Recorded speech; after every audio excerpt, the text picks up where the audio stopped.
Assalamualaikum warahmatullahi wabarakatuh. Selamat pagi, bertemu kembali pada video pembelajaran kimia. Hari ini kita akan membahas bab kesetimbangan kimia. Jadi seperti biasa ketika kita belajar kimia, maka kita mempelajari apa-apa yang terjadi di sekitar kita.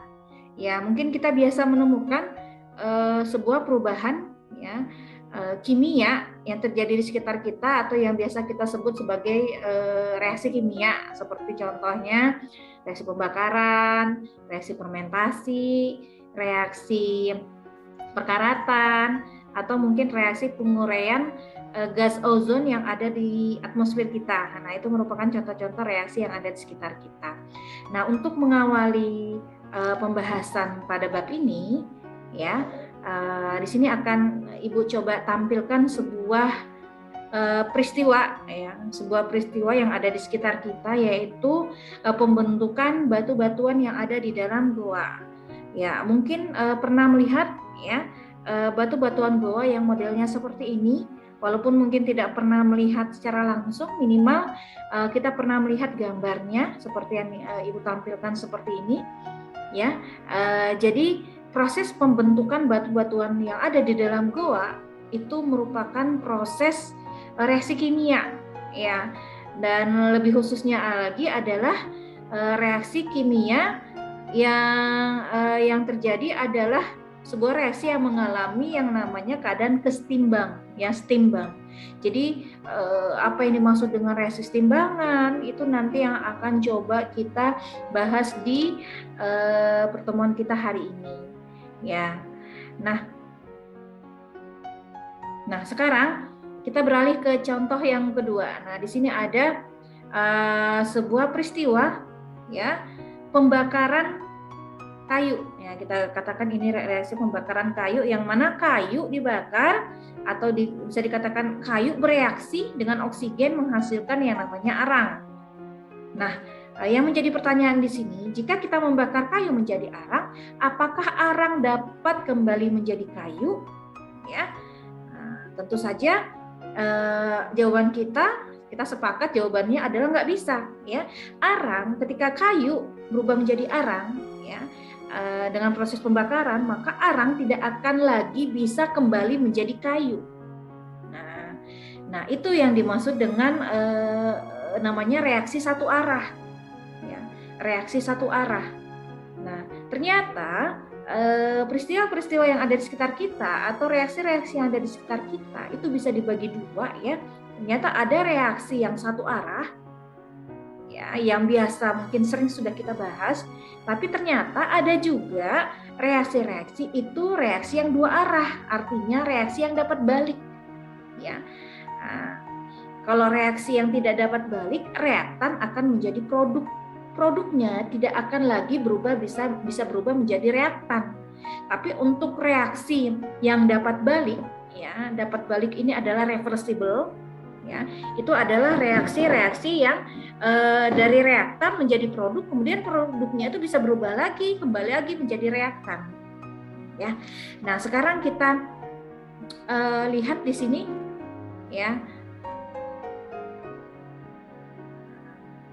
Kita jawab dulu nih, ya, apakah reaksi pembakaran kayu tergolong reaksi yang tidak reversible, ya, atau reversible? Ya, ada irreversible dan ada reversible. Karena tadi pembakaran kayu itu nggak dapat balik, ya, maka pembakaran kayu merupakan reaksi reversible atau tidak dapat balik. Ya, sedangkan kita ambil sekarang contoh yang kedua, ini reaksi penguapan air. Ya, biasanya ada air dipanaskan kan akan terjadi yang namanya penguapan, itu namanya perubahan, ya, terjadi perubahan di situ. Nah, sekarang pertanyaannya, ya, untuk kita pertanyaannya sih, apakah penguapan air itu tergolong reversible atau irreversible? Nah, apakah air yang sudah berubah menjadi uap, ya, sudah berubah menjadi uap, akan bisa lagi uap itu berubah menjadi cair lagi? Nah, jawabannya adalah tentu saja bisa, ya. Kalau misalkan kita masak air, panaskan air, ya, panaskan air, kemudian pancinya itu kita tutup, ya, sehingga ketika terjadi penguapan, uap yang terbentuk ya, itu akan bisa lagi berubah menjadi air, yang bisa berubah menjadi cair ya.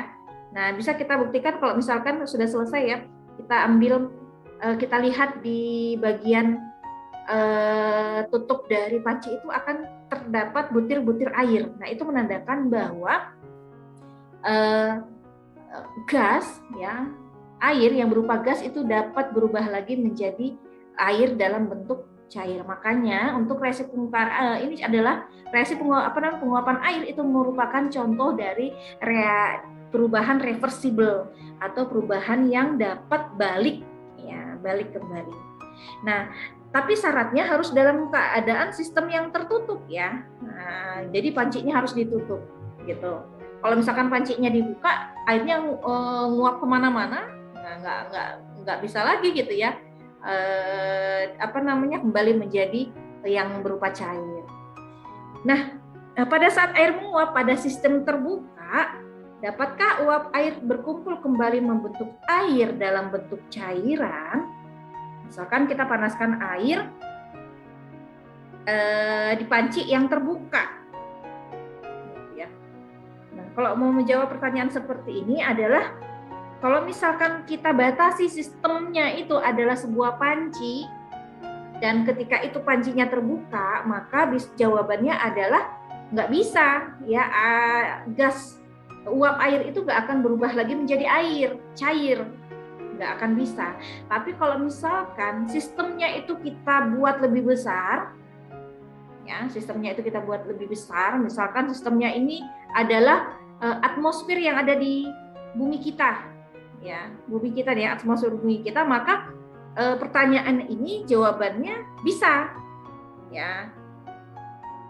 Ya, contohnya saja peristiwa alam seperti terbentuknya hujan, itu contoh ya, kan terjadi penguapan tuh ya, segala jenis air yang ada di permukaan bumi itu menguap ya, berubah menjadi gas dan kemudian berkumpul di atmosfer kita yang lama kelamaan ya, uap air itu berkumpul akan berubah menjadi yang namanya air dalam bentuk cair yang turun sebagai hujan. Nah, jadi seperti itu.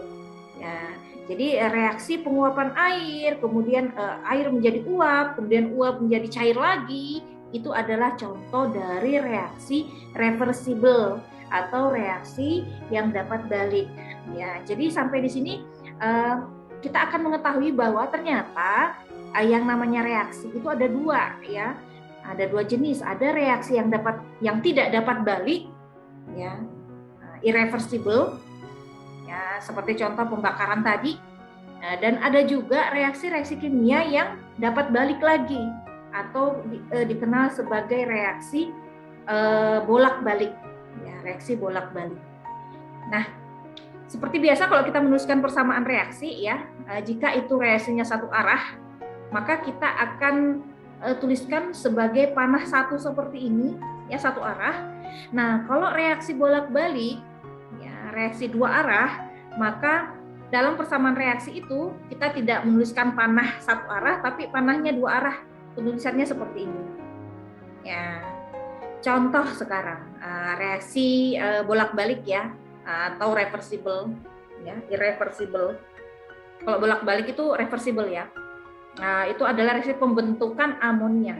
Reaksi pembentukan amonia. Nah, amonia itu salah satu zat yang diproduksi ya secara komersial. Nah, biasanya dibutuhkan di pabrik-pabrik kimia itu, ada pabrik-pabrik kimia yang sengaja untuk memproduksi amonia NH3. Ya, biasanya digunakan untuk bahan baku pembuatan pupuk. Nah, jadi NH3 ini dapat diproduksi dari apa? Dari gas nitrogen dan gas hidrogen. Ya, nitrogen dan gas hidrogen ini merupakan reaktan, ya, zat sebelum reaksi, yang ketika bereaksi itu akan membentuk gas NH3 atau amonia yang disebut sebagai produk. Ya, awalnya reaksinya satu arah, tapi kemudian pada kondisi tertentu, ya, NH3 yang tadi sudah dihasilkan itu dapat lagi terurai menjadi N2 dan H2 dan itu berlangsung terus-menerus. Jadi ketika ada N2 dan H2 itu diketemukan, dia akan membentuk NH3, tapi pada saat yang sama NH3 ini akan berubah, akan kembali menjadi N2 dan H2. Jadi seperti itu. Nah, keadaan itulah yang kemudian yang dikatakan sebagai keadaan kesetimbangan, ya.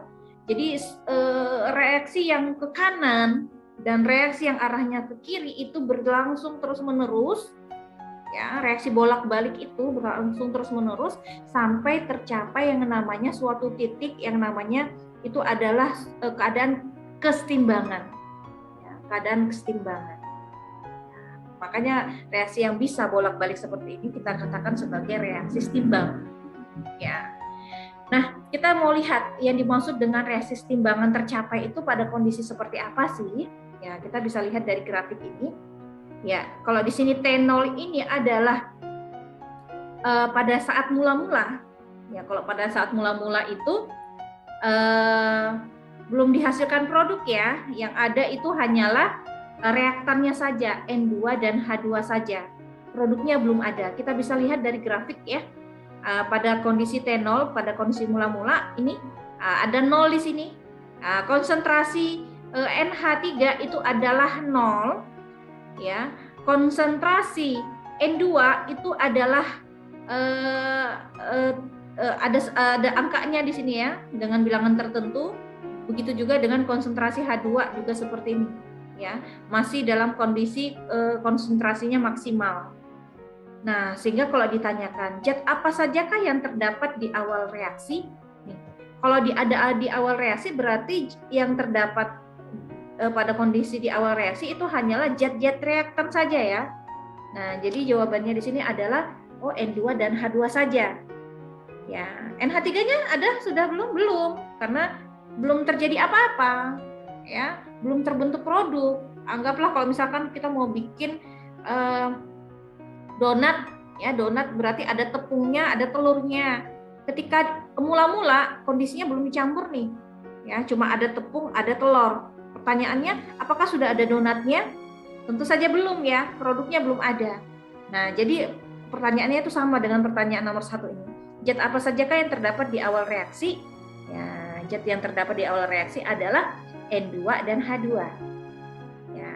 Nah, sekarang zat apa sajakah yang berkurang selama reaksi? Kita lihat grafiknya nih. Ada grafik yang menurun, ya, berarti konsentrasinya berkurang. Ini satu miliknya H2, yang grafik menurun kedua ini adalah miliknya N2. Ya, dari grafik ini kita akan ketahui bahwa konsentrasi yang menurun adalah konsentrasinya N2 dan H2. Ya. Sementara pertanyaan ketiga, zat apa sajakah yang bertambah selama reaksi? Nih ada nih, yang grafiknya itu garisnya meningkat. Nah, ini grafiknya meningkat itu adalah konsentrasinya NH3. Ya, konsentrasinya produk, ya. Dari waktu ke waktu produk akan bertambah gitu, ya.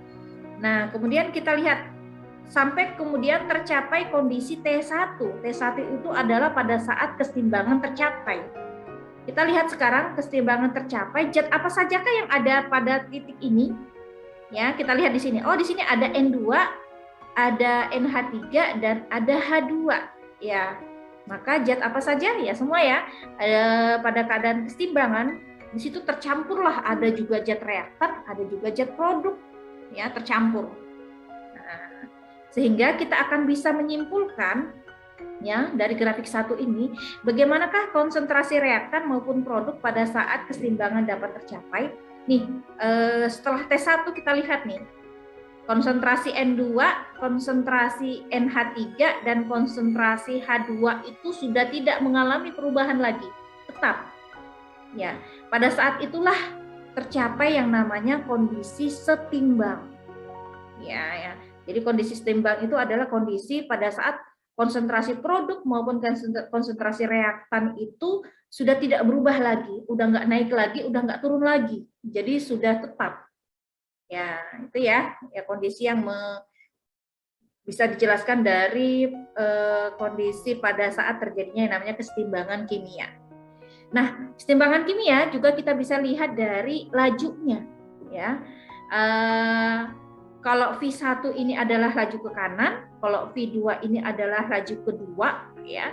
Kalau V1 ini dari tinggi kemudian menurun, ya menurun, sedangkan kalau V2 ini dari 0 jadi meningkat sampai bertemu pada titik T1. T1 ini tercapai pada saat kondisi timbangan ya. Kita lihat sekarang. Nah, baik V1 maupun V2 itu sudah tidak ada perubahan lagi, atau bisa dikatakan bahwa kondisi setimbang adalah kondisi pada saat laju reaksi dari kanan ke kiri sama dengan laju reaksi dari kiri ke kanan, atau V1 sama dengan V2. Nah, jadi seperti itu.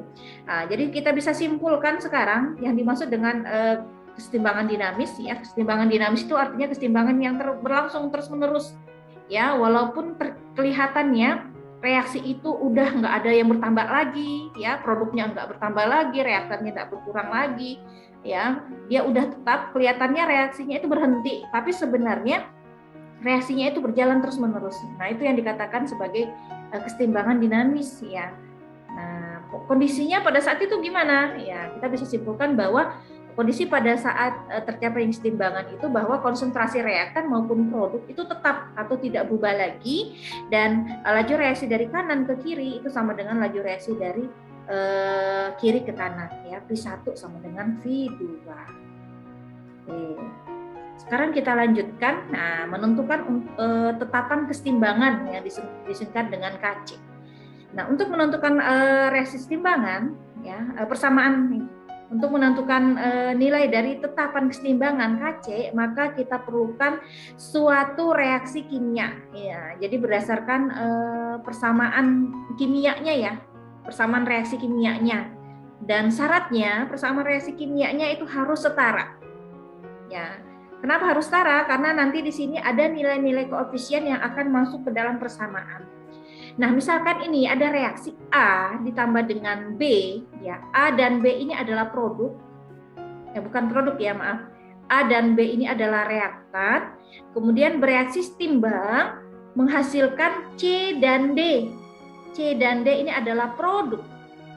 Maka kita bisa menuliskan nilai KC-nya, ya. KC-nya merupakan konsentrasi produk. Jadi kita dulukan dulu yang produk. Produk itu kita letakkan di atas. Produknya ada C dan D, ya. Masing-masing penulisannya dalam kurung tegak, ya. Ingat ini penulisannya jangan sampai salah, harus pakai kurung tegak karena kurung tegak di sini ada artinya. Kurung tegak di sini artinya adalah konsentrasi. Kalau misalkan diganti dengan kurung biasa, itu salah, ya, karena tidak menyatakan itu adalah konsentrasi. Jadi harus penulisannya dalam ini kurung tegak. Nah, konsentrasi C dan konsentrasi D. Siapa C dan D? Itu adalah produk ya. Jadi produk per reaktan. Siapa reaktannya? Reaktannya adalah A dan B. Ya. Di sini konsentrasi A, di sini konsentrasi B. Kemudian masing-masing dipangkatkan dengan koefisiennya. Seperti ini, misalkan C koefisiennya berapa? Oh, ternyata C itu koefisiennya adalah R, makanya dipangkatkan dengan R. Begitu seterusnya. Jadi seperti itu membuat rumus ketetapan setimbangan KC. Ya, kita lanjut aja mungkin langsung ke contoh soalnya. Nah, di sini ada sebuah reaksi ya. Kita coba tentukan KC-nya, ketetapan setimbangannya. Mungkin yang harus kita kenali terlebih dahulu, reaksi itu ada yang homogen, ini ada homogen, dan ada yang heterogen. Ya. Nah, pada bagian atas ini adalah contoh dari reaksi homogen, artinya homogen itu kan sama ya. Itu artinya adalah semua fase yang terlibat dalam reaksi itu sama, ya. Ingat ya, fase zat.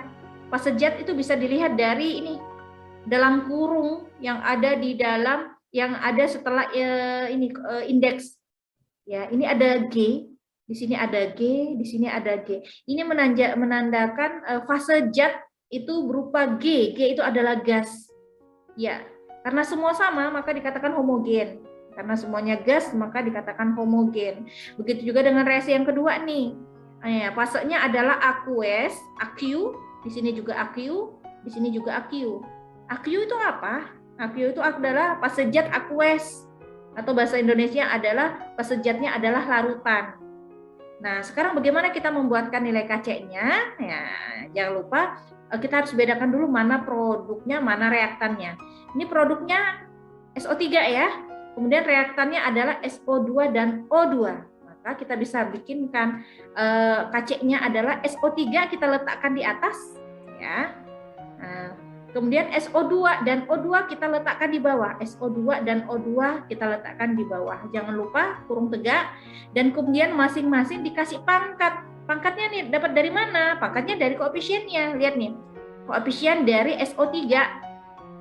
Koefisiennya adalah 2. Ya, maka kita pangkatkan di sini adalah 2. Ya, nih 2. Nah, sedangkan koefisien dari SO3, nih SO3 koefisiennya berapa? SO2 ya. Koefisiennya berapa? Koefisiennya adalah 2, maka kita sini pangkatkan 2.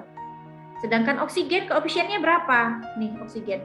Oksigen koefisiennya 1 ya. Nah, 1 biasanya nggak perlu ditulis. Nah, sehingga pangkatnya pun tidak perlu ditulis di sini. O2-nya pangkatnya 1, hanya 1 tidak perlu ditulis. Nah, seperti itu. Nah, sekarang kita lanjutkan sekarang. Nah, untuk yang reaksi kedua. Nah, ini adalah NH4+ dan OH- itu adalah produknya, taruh di atas. Sedangkan NH4OH. NH4OH ini salah, maaf ya. NH4OH. Nah, NH4OH itu kita letakkan di bawah. Kita letakkan di bawah dan masing-masing pangkatnya adalah pangkat 1 karena koefisiennya adalah 1. Oke. Ya, itu adalah reaksi untuk homogen. Sekarang kita lanjutkan untuk reaksi heterogen. Nah, kalau heterogen di sini dia nggak satu fase ya, nggak satu fase seperti di sini ada S. S di sini solid, artinya padatan. Kemudian ada juga G. Di sini S, CaO-nya S, CO2-nya G, gas. Nah, bagaimana persamaan heterogennya? Yang harus kita perhatikan di sini, fase Z yang memiliki konsentrasi itu adalah fase Z yang hanya berupa larutan dan gas, ya, yang berupa larutan dan gas. Hanya fase Z seperti itu yang bisa kita masukkan ke dalam persamaan KC. Nah, jadi di sini ada S, jadi S itu solid ya, nggak bisa dimasukkan dalam persamaan KC, karena kan kita butuh konsentrasi ya. Kalau solid itu nggak punya konsentrasi, sehingga untuk reaksi yang pertama ini, nah KC-nya cukup CO2 saja, ya, CO2 pangkat 1. Ya, kita lanjut sekarang reaksi yang kedua. Nah, begitu juga dengan reaksi yang kedua. Di sini ada S, ada aqueous, ya. Jadi yang bisa dimasukkan ke dalam persamaan KC itu hanya aqueous saja. S-nya nggak bisa. S-nya nggak kita masukkan dalam persamaan KC. Ya. Nah, sehingga KC-nya seperti ini. Nah, terakhir untuk reaksi yang terakhir CaHCO3. Ini aqueous. Kemudian di sini ada solid. Kemudian ada liquid. Liquid itu adalah cairan. Nah, cairan juga tidak punya konsentrasi sehingga tidak bisa dimasukkan ke dalam persamaan KC ya. Nah, kemudian ada CO2. Maka nilai KC-nya adalah CO2 ya. CO2 ini kan produknya ya, per CaHCO3 2 kali. Jadi seperti ini. Ya. Untuk selanjutnya ya, untuk pembahasan contoh soal ya, nanti bisa kalian simak di video pembelajaran berikutnya ya. Mungkin sampai di sini ya pembahasan dari Ibu ya. Semoga bisa dipahami dan silahkan bertanya jika ada yang kurang dipahami bisa ditanyakan di grup WA ya kimia ya. Ini ya Ibu akhiri, wassalamualaikum warahmatullahi wabarakatuh.